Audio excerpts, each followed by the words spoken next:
Hello guys, here is a quick guide how to repair your BMW E36 ABS system. So I got this car recently and it had a lot of problems, and one of them was the ABS system. Here is the modulator number and you will find it under the hood, under your fuse box at your driver's side. I used the code reader to pull out the codes from the ABS system memory. There were 3 codes in the ABS memory and one of them is the ABS pump motor.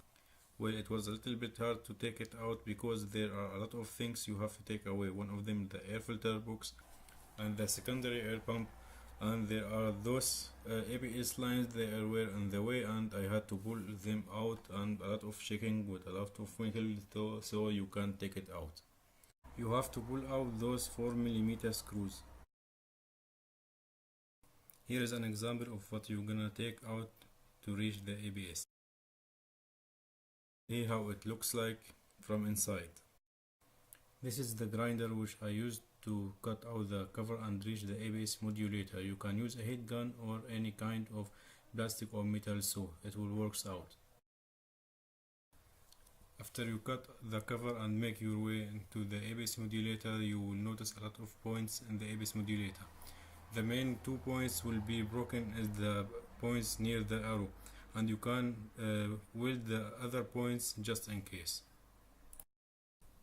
When you finish welding the points, put the cover back on. You will need to use some kind of sealer to seal it back again, so there is no water or any residue or any dust will make their way inside it and make any problem again.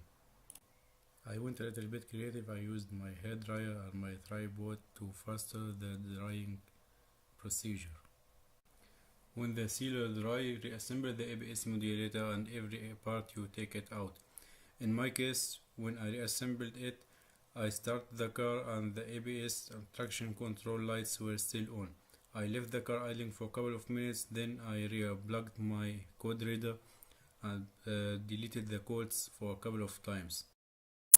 Finally, I hope that this video helps you out to repair your ABS system. Thanks for watching.